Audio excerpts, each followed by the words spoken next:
Dans cette vidéo, nous verrons la concavité et point d'inflexion.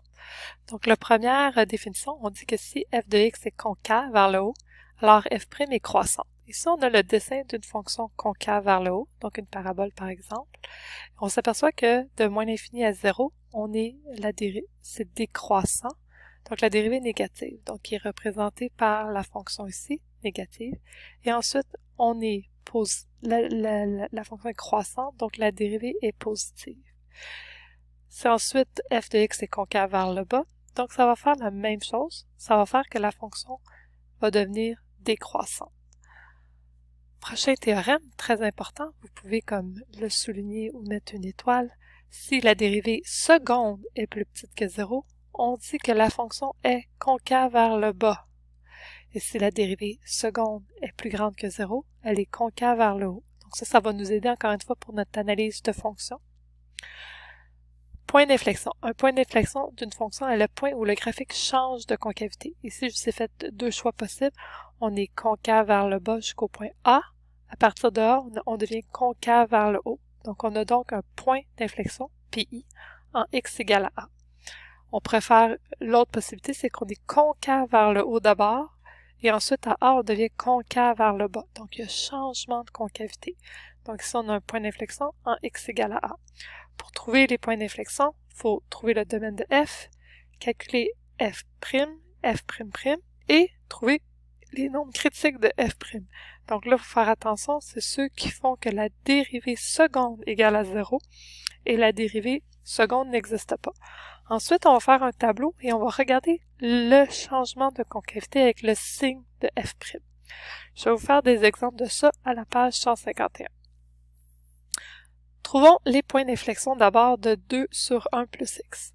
Donc, la première chose que je vais faire, c'est monter mon dénominateur en exposant négatif pour que ce soit plus facile pour moi à dériver.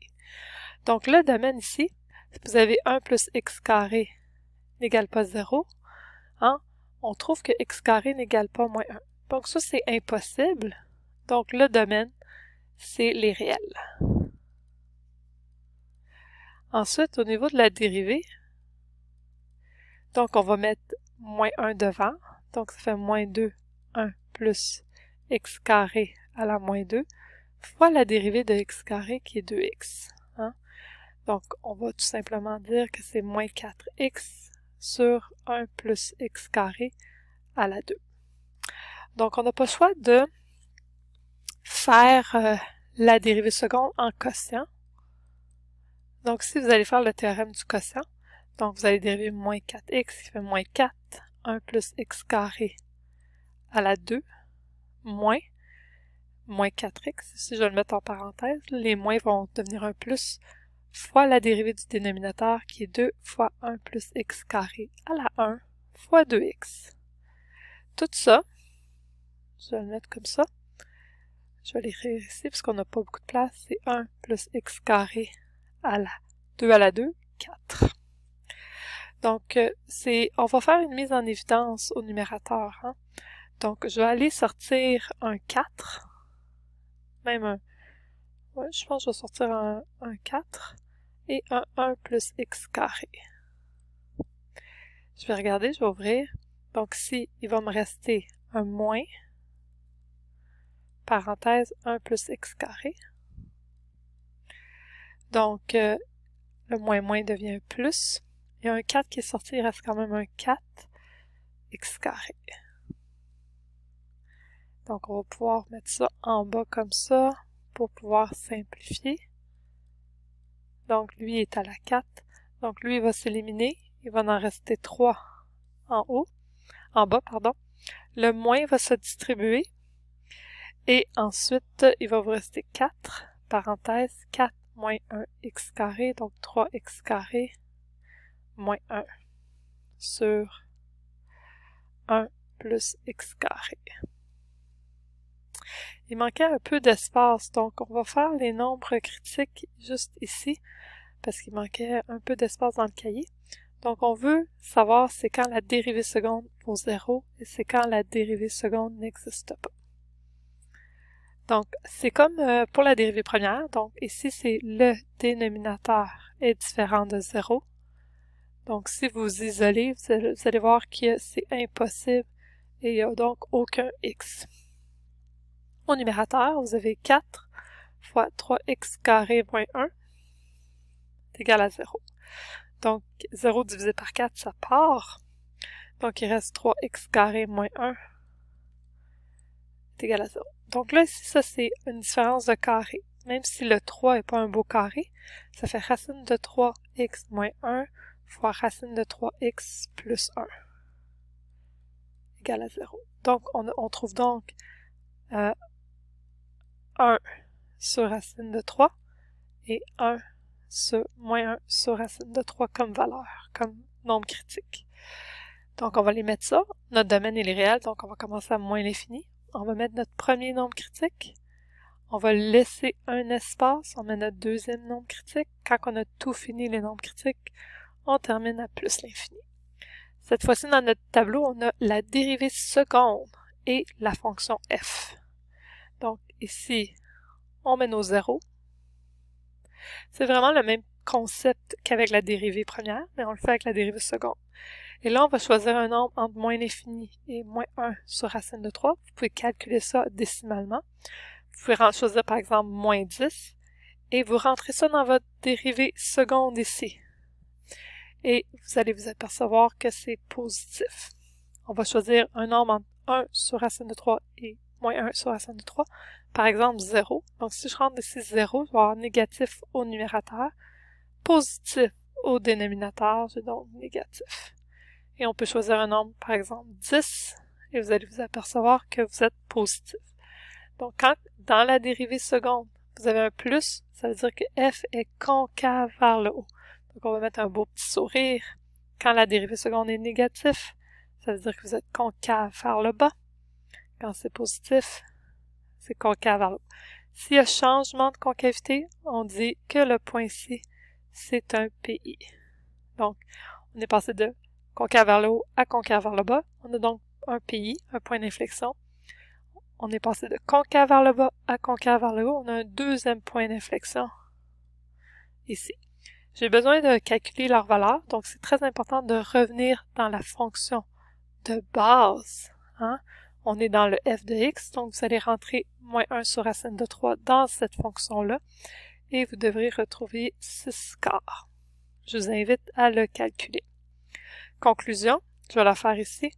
On a 2 PI en moins 1 sur racine de 3,6 quarts et en 1 sur racine de 3,6 quarts.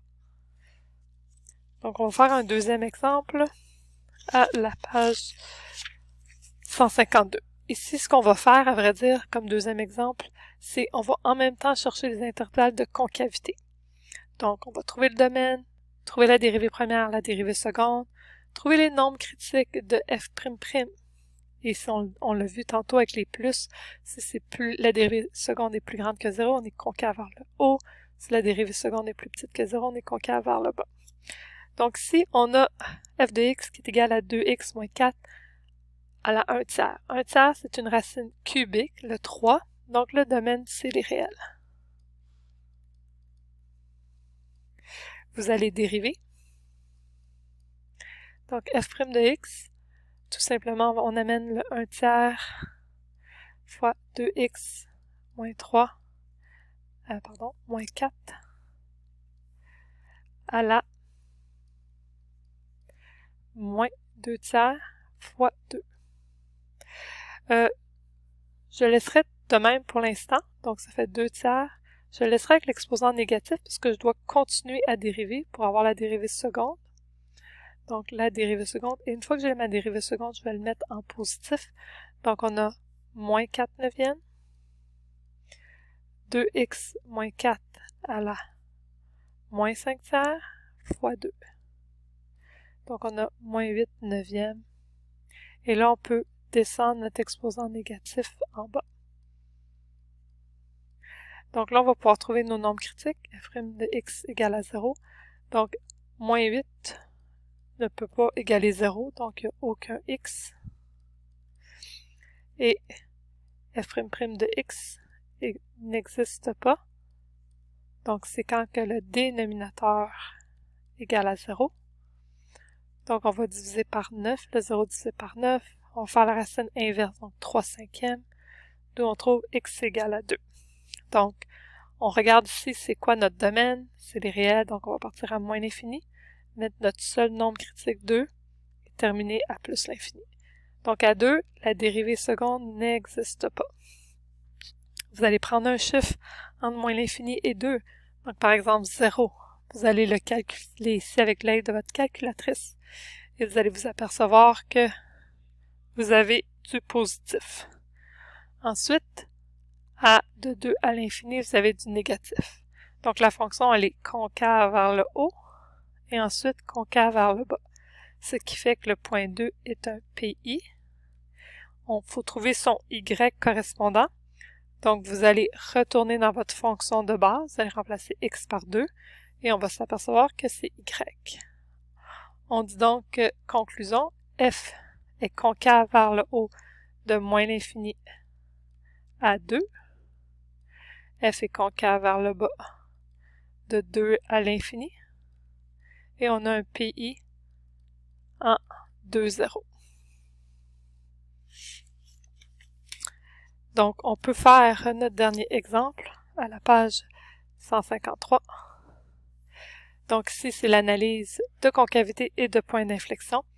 Donc, le domaine, c'est les réels sauf 0. Ici, on peut tout simplement mettre le x en haut pour pouvoir dériver. Donc, la dérivée va se faire rapidement. Ça va faire 2x plus 16x à la moins 2. Avant de mettre négatif, on trouve tout de suite notre f' qui est 2 moins 32x à la 3. Vous allez mettre un dénominateur commun pour pouvoir trouver vos nombres critiques. Donc, on a donc 2x à la 3 moins 32 sur x à la 3. Vous allez pouvoir ainsi trouver vos nombres critiques de la dérivée seconde. Donc, vous pouvez commencer par celui que vous voulez. Ici, commençons par x à la 3 égale à 0. On trouve que x vaut 0. 2x3 moins 32 égale à 0. Donc, x3 vaut 16. Vous faites la racine cubique et vous allez vous apercevoir que vous avez 2,52. Donc, le domaine, c'est réel moins 0, donc on a moins l'infini. Espace, premier nombre critique, 0. Espace, deuxième nombre critique, 2,52. Et on termine à plus l'infini. Ici, notons qu'à 0, la dérivée seconde n'existe pas et la fonction n'existe pas. Donc, ça ne pourra pas être un PI s'il n'y avait rien là. Ici, à 0, 2,52, c'est 0. Ici, j'ai laissé un espace, mais à vrai dire, je pense que j'aurais pu tout simplement pas en laisser. On va mettre moins l'infini comme ça. C'est moins l'infini, premier nombre, espace, deuxième nombre critique, et l'infini. Donc, on va trouver entre moins l'infini 0 et mettre ça dans la dérivée seconde. On va trouver un plus de 0 à 2,52. On trouve un moins de 2,52 à on trouve un plus. Je vous rappelle que c'est dans la dérivée seconde qu'on calcule nos valeurs. On est concave vers le haut, ou qu'il y a des plus, et concave vers le bas. Donc le 0, il n'existe pas. Il ne peut pas être un PI. La première chose pour être un PI, c'est d'exister, mais lui, il n'existe pas. Mais on a un PI en 2,52. Vous calculez sa valeur dans la fonction, c'est quand même très petit, 0,01. Et là, vous faites votre conclusion. F est concave vers le haut, de moins l'infini à 0, union 2,52 à plus l'infini. F est concave vers le bas, de 0 à 2,52. Et vous avez un point d'inflexion en 2,52,0,001.